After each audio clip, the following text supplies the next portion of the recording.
my end. This always takes a minute. It shows up right away on the screen, but Right. I get a progress bar that takes a minute. All right, so we should be recording there. All right.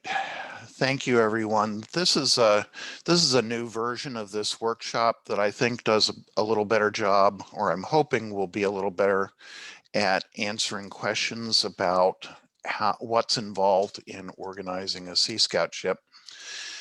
My name is Bruce Johnson, and I'm the chief of the Auxiliaries Youth Programs Division. This workshop will explore what's involved in starting a Sea Scout ship by an auxiliary flotilla or division. I'm assuming that you're attending this workshop because you've either decided that's what you want to do, or that you're seriously considering it and want to know whether it's really something you feel comfortable trying to do. Let's take care of a couple of housekeeping issues. Your microphones are muted, or I hope they are. If you have questions, please type them in the chat box. Holly is monitoring that. We'll do our best to leave time for them at the end. We'll be copying web addresses from websites that we'll be talking about during this presentation into the chat box, and that'll be an easy way for you to copy those addresses for future reference. Finally, the PowerPoint for this presentation will be posted on AuxScout Wiki and will be available later today. So let me begin by saying that if you want to work with the Sea Scouts in your capacity as an auxiliarist, starting a Sea Scout ship is not the only way that you can help. I'm going to very briefly explain what Sea Scouting is and what some of your other options are for working with the Sea Scouts. Sea Scouting is a program of the Boy Scouts of America for young men and young women ages 14 to 20. Sea Scouts have been a part of BSA since 1912. For the youth, Sea Scouts offer high adventure in, on, around, and under the water. For adults, Sea Scouts give us a way to prepare young people to make ethical choices over their lifetimes by instilling in them the values of the Scout Oath and Law. The reason why the auxiliary cares about this is that since 2018, Sea Scouting has been our official youth program. Sea Scouting has a number of objectives, which include promoting better citizenship, improving boating skills and knowledge in water safety, providing outdoor, social, and service experiences for young adults, giving young adults the opportunity to gain knowledge of our maritime heritage, and of course, having fun on the water. There are a lot of similarities between Sea Scouting and other Scout programs. Sea Scouts, though, are older and more mature, which makes them very different from Cubs and Scouts BSA. Teenaged young adults and boats mean a much more advanced outdoor program. I'm assuming that you understand why it's important for the auxiliary to be working with Sea Scouts. What we want to explore now is how we as auxiliarists can help the Sea Scouts. I'm going to begin by spending a few moments talking about ways to get involved that don't involve starting a Sea Scout unit. There are hundreds of Sea Scout ships all over the country, and many would welcome the opportunity to work with you. This can be as informal as occasional visits to teach special topics like navigation or radio communications, or a more formal commitment to provide auxiliaries as adult leaders and trainers, and setting up underway training opportunities for Sea Scouts and auxiliary vessels. Building a partnership with one or more local Sea Scout ships might involve holding joint vessel safety check events, public affairs booths, or informal picnics. The bigger your investment, the bigger the rewards. And of course, remember to have fun. So you're probably wondering where the Sea Scout ships are, right? Funny you should ask. If you go to tinyurl.com/AuxScout map, you'll find a United States map that shows all of the Sea Scout ships and Coast Guard auxiliary flotillas. Each dot represents includes very brief contact information along with information about what the local Scout Council is. What you'll discover is that some areas have lots of Sea Scout ships, and it'll just be a matter of linking up with a unit that's already there.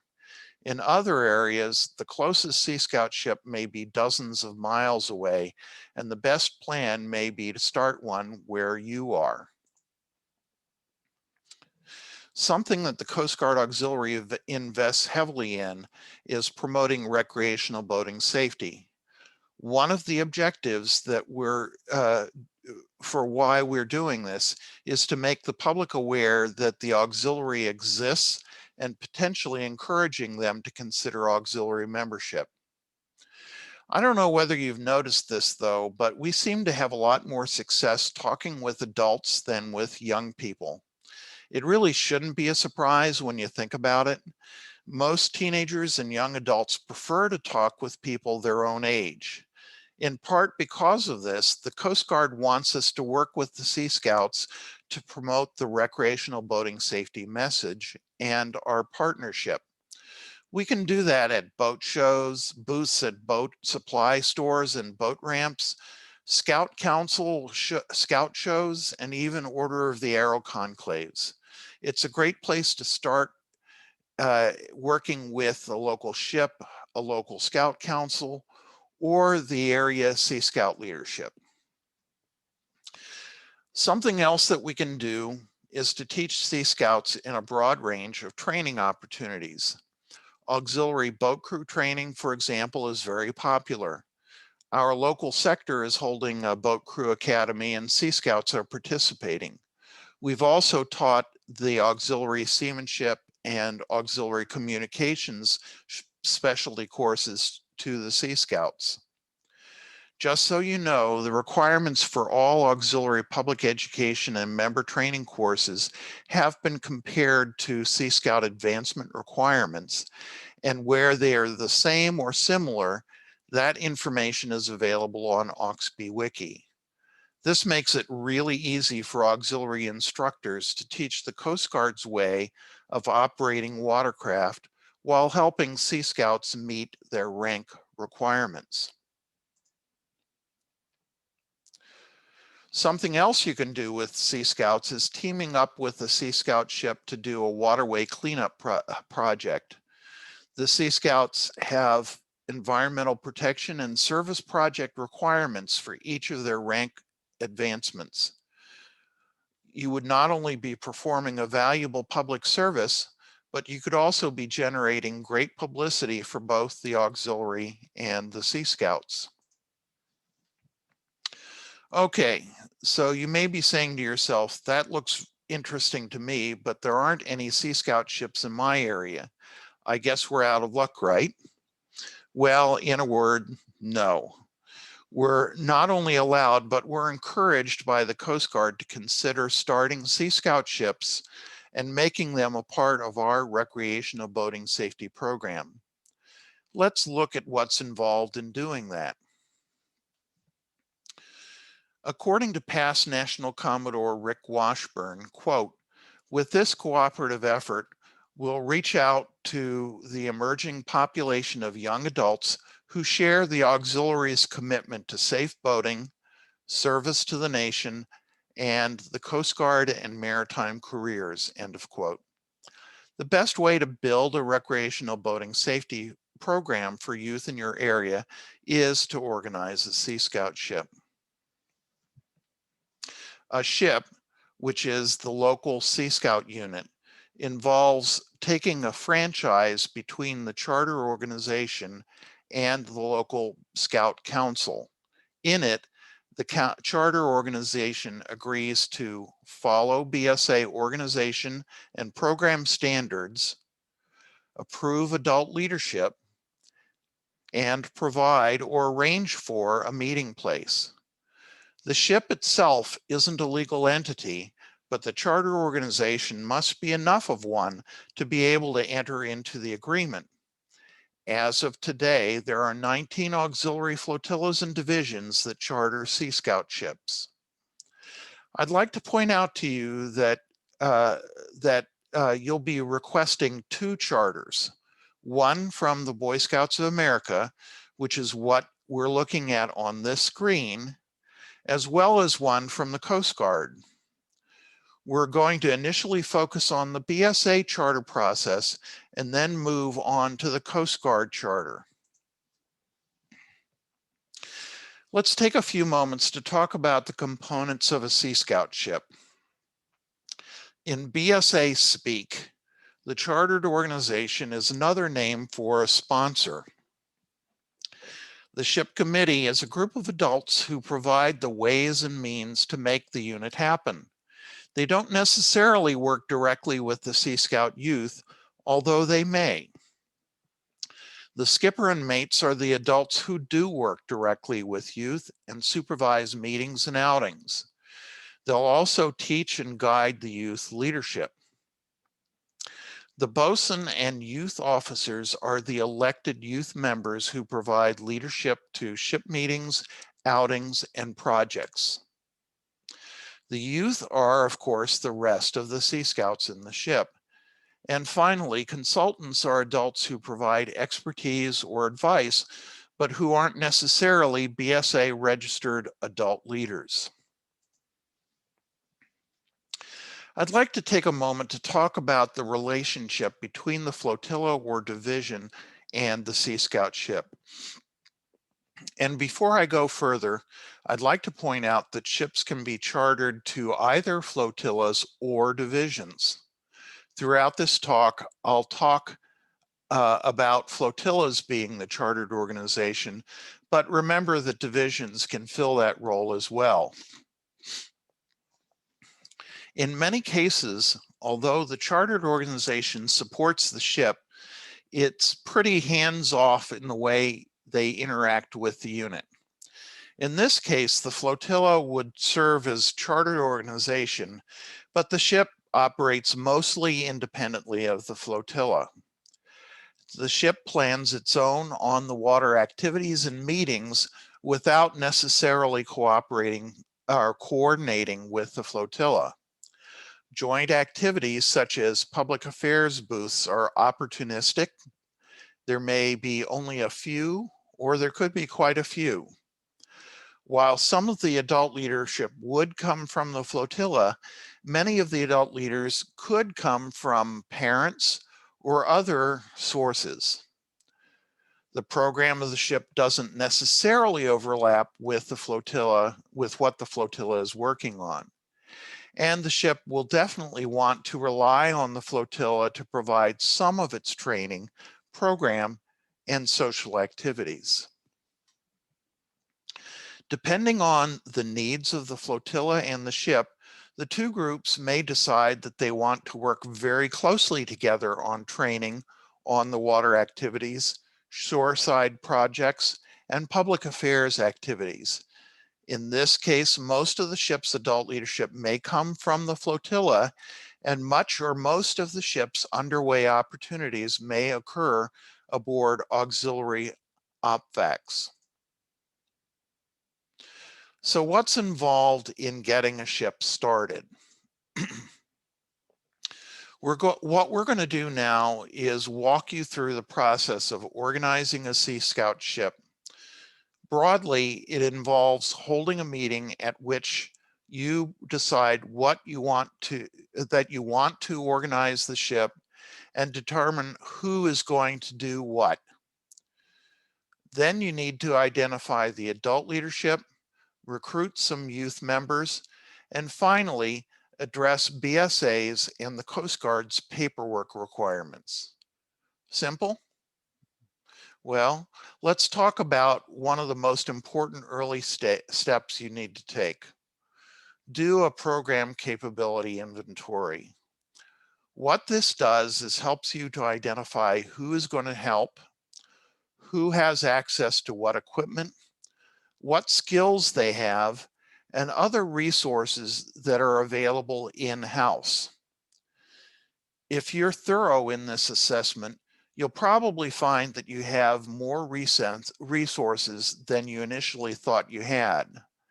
There may be some gaps though, and taking the time to identify what those gaps are and how you're going to fill them early on will be an important contribution to the overall success of the effort.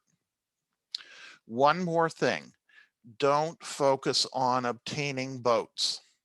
In my experience, there are lots of people who are willing to make their boats available to help young people learn how to boat safely. Borrowing boats is much simpler and much cheaper than taking on a project boat that will take a lot of effort to make seaworthy.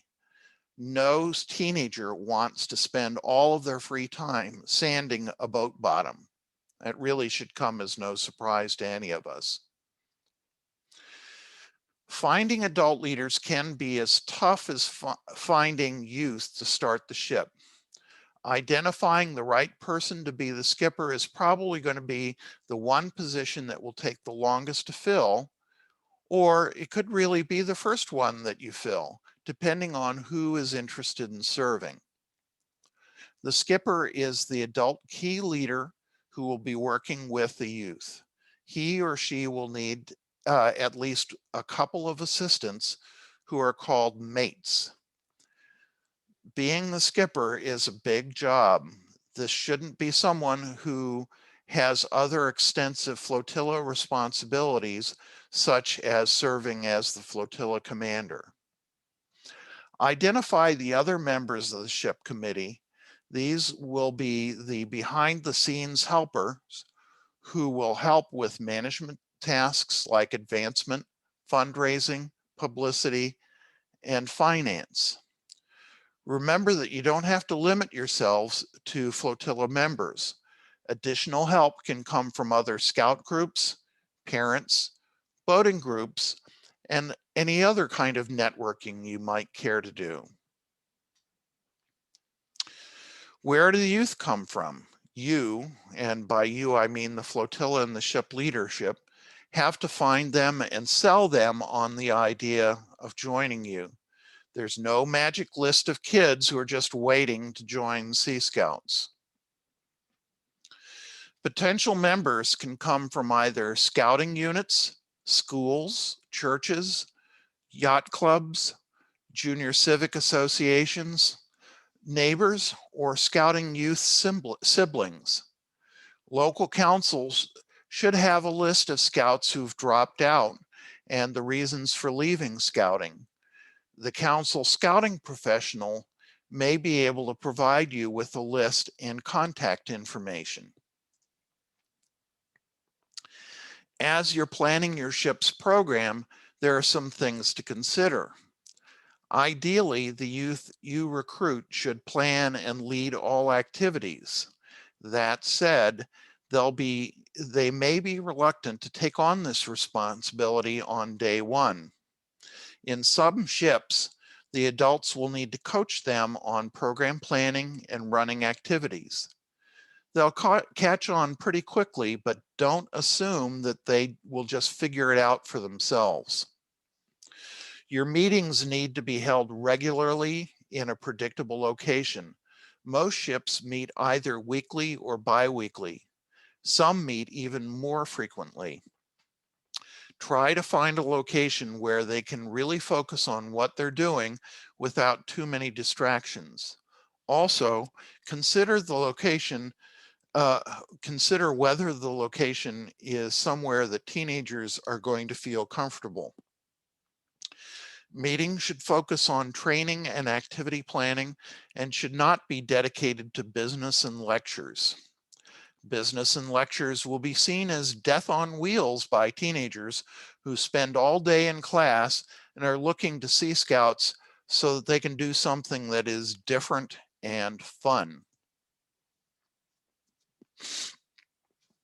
Depending on where you're located, The local Sea Scout organization may have resources that will help you get started. This may include vessels, instructors, and coaches. Reach out to them to see what they can provide. Please note, though, that this is far from universal. Although Sea Scouting is very strong in some areas, it may be totally absent in others. If you're taking the initiative to start a ship, you should contact the Sea Scout Council Commodore or the council's district commissioner staff. Some councils may have a professional on staff who's assigned to work with Sea Scouts. Some councils may also have a new unit commissioner whose job is to help units through the initial registration process and during the first 3 to 6 months of operations. If you're unsure who to talk to, contact your SOAS or DSOAS for help identify who your contact should be with the Sea Scouts. That person will review with you what is involved in organizing and chartering a new Sea Scout ship and will walk you through the BSA paperwork process. Please note, though, that they will be focusing on the BSA paperwork. You'll need to involve your SO or SOAS or DSOAS to help you with the Coast Guard paperwork. I want to spend a moment to mention that what the council will and won't do for you. They will provide help with recruiting materials and training resources. They'll also tell you about local resources to support your Sea Scout ship. If they don't bring it up, ask them. On the other hand, do not expect them to recruit youth or adult leaders for you. They won't find a meeting place for you, and they usually won't be able to obtain equipment for you. That said, the council, through the district executive, should be able to provide you with a list of drops from Scouts BSA troops and their reasons for leaving. If your council has a Sea Scout committee or council commodore, they may be able to help you with some of these needs, but don't count on it though. Now let's have a look at what training is available from BSA and from the auxiliary. The Scouts have a broad range of training available. A great place to start is to go to the Sea Scouts Leader Training page on the Sea Scouts BSA website. Several courses are described and linked to here. Some of these courses are available online. In addition to youth protection training, which we'll talk more about in a minute, you should plan on taking Sea Scout Adult Leader Basic Training early on. There are several 15 to 60-minute workshops recorded on the Sea Scout YouTube channel. These workshops focus on practical, best practice techniques on topics that will interest auxiliarists working with Sea Scouts. There are also many Scout activity safety courses online.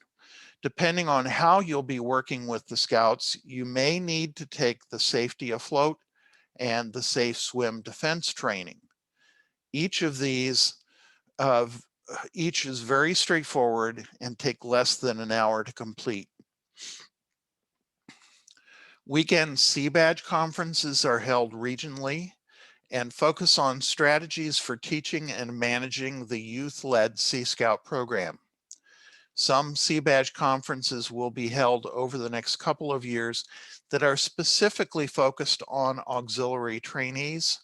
They're fun and very informative. At this point, I'd like to quote a Sea Scout skipper who recently joined my flotilla here in Maryland. He reminds everyone that every Scout deserves a trained leader. I'd like to take a few moments to focus on BSA Youth Protection Training, which is also referred to as YPT. YPT covers a set of practices that are designed to both protect young people from any possibility of abuse, but also to make sure adults don't put themselves into situations where they could be accused of abusing.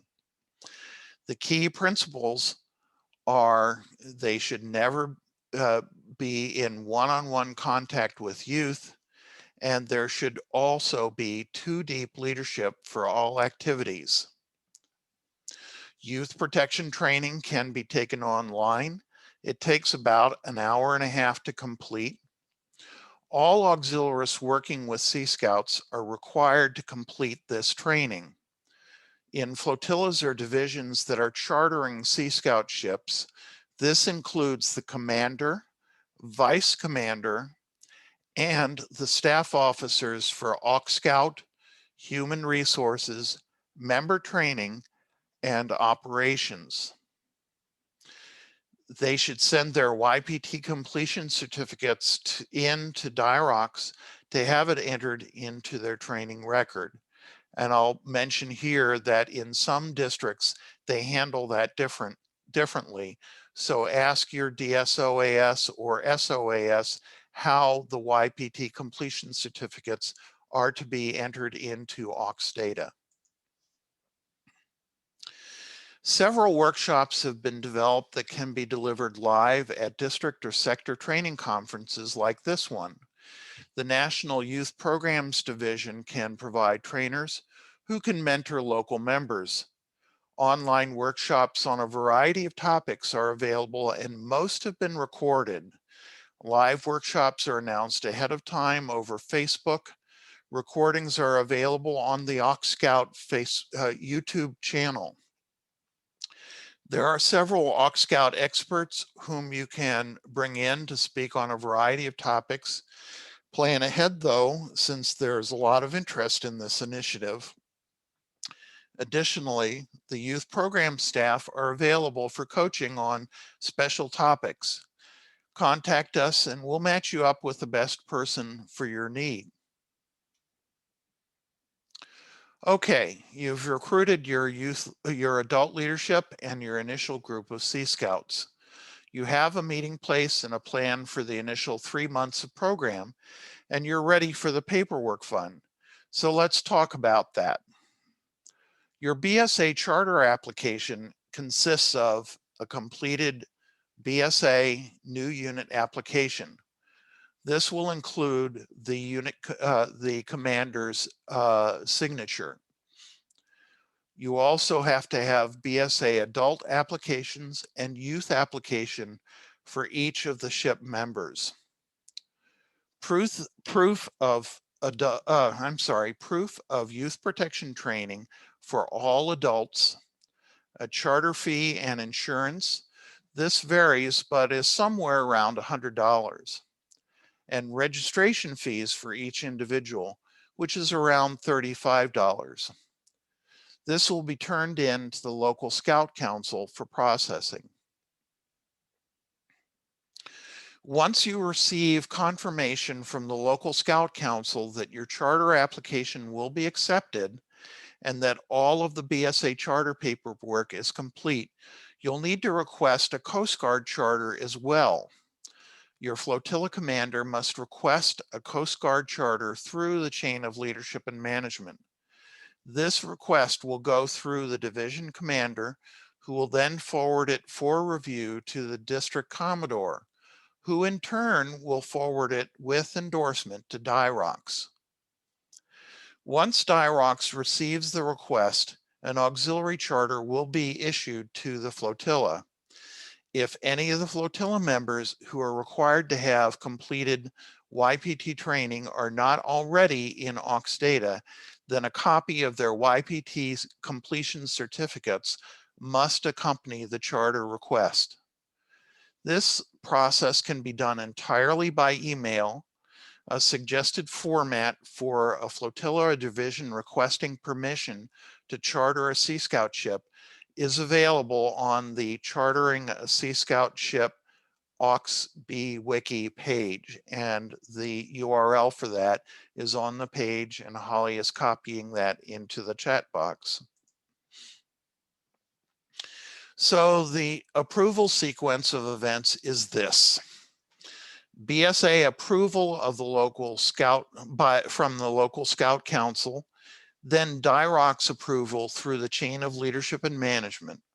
When both are approved, then you can commence activities. A boater safety class is a great way to start, and it's an advancement requirement for the Sea Scouts. Make training as hands-on as you can. The youth who join Sea Scouts are motivated. Many are taking advanced classes in high school, AP classes, dual credit classes, and are involved in various high school extracurricular programs such as sports, band, orchestra, theater, chorus, and robotics. They don't need nor want to follow their packed school schedule with additional classroom lectures at night. So make sure that you balance training with fun activities to keep youth engaged. Now let's take a moment to talk about available web resources. There are two main social media groups and two websites. The AuxScout Facebook group is very active and involves both auxiliary and Sea Scout participation. It focuses on best practices for how Sea Scouts and auxiliaries work together. Messages are screened before they're posted, so you only see messages that are on topic. There's also an AuxScout YouTube channel with dozens of terrific training, program, and public affairs videos. Subscribe to the channel and ring the bell so that you'll be notified when new content is posted. Although the social media groups, beyond these social media groups, please take the time to become very familiar with AuxScout Wiki and the Sea Scouts BSA websites. AuxScout Wiki provides a vast amount of information for how to work with the Sea Scouts and what the Coast Guard's official policy is when working with Scouts. The Sea Scouts BSA website, needless to say, focuses on what Sea Scouting is and provides resources for implementing the program. Both the Auxiliaries Youth Programs Division and the Sea Scouts provide targeted information on starting ships. AuxScout Wiki has a chartering a Sea Scout ship page. The Sea Scouts BSA website has a new ship organization kit. Additionally, Bart Knapp of the Auxiliary Youth Programs Division is an expert on working through the process. Bart's email is bknapp67@yahoo.com. It's on the screen and Holly is copying it into the chat box. Please ask for help. Incidentally, what you're looking at on the screen is what a Coast Guard ship charter looks like.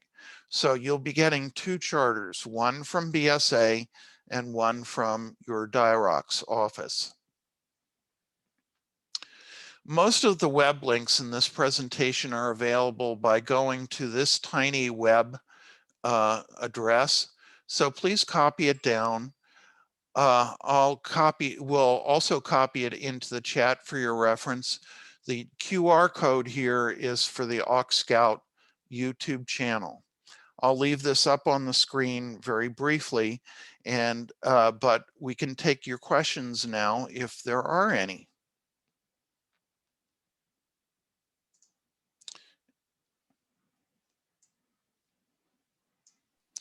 I'm going to stop sharing so that I can see faces. Do we have any questions from anybody on this workshop? Hey, Bruce, on the original two flotillas that were in the test case, there were about 400 Sea Scouts that were enrolled. What is the outcome of those members? There weren't 400 Sea Scouts enrolled. Nationally, there are about 240 Sea Scouts who are involved with auxiliary chartered Sea Scout ships. Ordinarily, when you start, you have somewhere between 5 and 10 youth and between 5 and 10 adults.